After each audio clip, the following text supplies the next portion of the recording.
नमस्कार, मराठी अपडेट गुरु या यूट्यूब चॅनलवर संपूर्ण महाराष्ट्रातील लाडक्या बहिणींचा हार्दिक स्वागत। लाडक्या बहिणींना अजून ऑक्टोबर महिन्याचा हप्ता वितरित झाले नाही आहे। ज्यावेळी घोषणा होते न होते लगेचच व्हिडिओ आपल्या चॅनलवरती दिला जाणार आहे, कारण का संपूर्ण महाराष्ट्रातील लाडक्या बहिणींना खात्रीशीर माहिती देण्याचं काम हेच आमचं महत्त्वाचा उद्देश आहे। तर याच्यामध्ये सगळ्यात महत्त्वाची बाब आहे की 18 तारखेपर्यंत संपूर्ण महाराष्ट्रातील लाडक्या बहिणी आहेत ज्यांनी अजून ई-KYC केलेली नाही आहे, अशा लाडक्या बहिणींना मुदत देण्यात आली आहे। याच्यामध्ये मुदतवाढ होण्याची शक्यता कमी आहे आणि याच्यामध्ये आता अशा लाडक्या बहिणी राहिलेल्या आहेत की ज्या लाडक्या बहिणींचे पती हयात नाही आहेत किंवा विधवा असतील किंवा वडील हयात नाही आहेत, तर अशा सगळ्या लाडक्या बहिणी आहेत ज्या मुख्यमंत्री माझी लाडकी बहीण योजनेअंतर्गत लाभ घेत आहेत। तर यांना सध्या ऑक्टोबर महिन्याचा लाभ मिळणार आहे, पण ई-KYC अजून होत नाही आहे। आम्ही काय करावं तर सध्या कोल्हापूर या ठिकाणी लोकमत या वर्तमानपत्रामध्ये आलेली जाहिरात सध्या व्हायरल होत आहे। तर यामध्ये संबंधित महिला बाल विकास जे मंडळ आहे किंवा जिल्हा स्तरावरती जे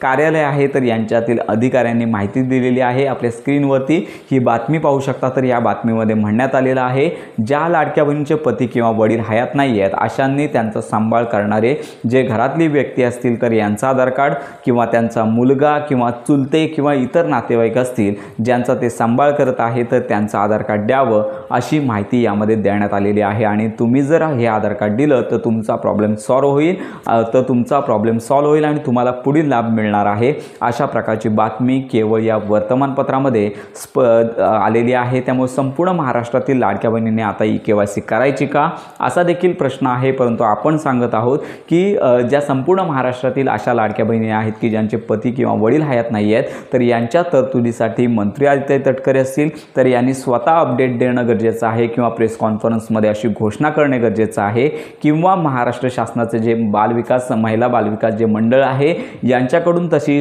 जाहीर नोटीस येणं गरजेचं आहे। कारण का ही जी बातमी आहे केवळ वर्तमानपत्रामध्ये आलेली आहे, याला कुठलाच जे व्हेरिफिकेशन म्हणतात किंवा जो पुरावा लागतो, ट्रस्ट असा पुरावा लागतो, तर असा याला म्हणता येणार नाही आहे। त्यामुळे लवकरात लवकर लाडक्या बहिणी ज्या अशा आहेत ज्यांचे पती किंवा वडील हयात नाही आहेत यांनी तुर्तास तरी ई-KYC करू नये। 2 ते 3 दिवस प्रतीक्षा करा। आम्ही देखील माहिती घेत आहोत, कारण का जोपर्यंत मंत्री आदित्य तटकरे असेल किंवा शासनाचं जे अधिकृत पोर्टल आहे याच्यावरती तशी संबंधित लाडक्या बहिणींना नोटीस आली पाहिजे, कारण का काही लाडक्या बहिणी पती किंवा वडील हयात नसतील तर यांना ई-KYC करण्यास प्रॉब्लेम येत आहे। तर ही बातमी तरी सरकारच्या निदर्शनास आलेली आहे, पण याच्या संदर्भात शासनाने स्वतः अशा प्रकारची बातमी किंवा अशा प्रकारची नोटीस किंवा GR लाडक्या बहिणींना स्पष्ट करावा, जेणेकरून त्यांना 100% खात्री होईल की आमची ई-KYC होईल आणि त्याच्यानंतर आमचा पुढचा लाभ मिळणार आहे। केवळ वर्तमानपत्रांमध्ये आलेल्या जाहिरातींवरती विश्वास ठेवता येणार नाही आहे। त्यामुळे थोडे दिवस 2 ते 3 दिवस प्रतीक्षा करा।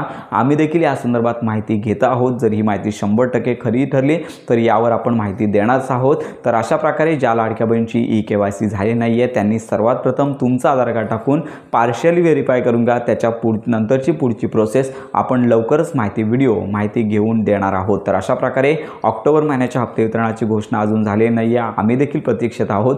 ज्यावेळी घोषणा होईल त्यावेळी संपूर्ण माहिती पर व्हिडिओ आपल्या चॅनलवरती दिला जाणार आहे। ज्यांची ई-KYC राहिलेली आहे त्यांनी लवकरात लवकर ही ई-KYC करून घ्यायची आहे। तर अशा प्रकारे ही महत्त्वाची माहिती सर्व लाडक्या बहिणींपर्यंत नक्की शेअर करा।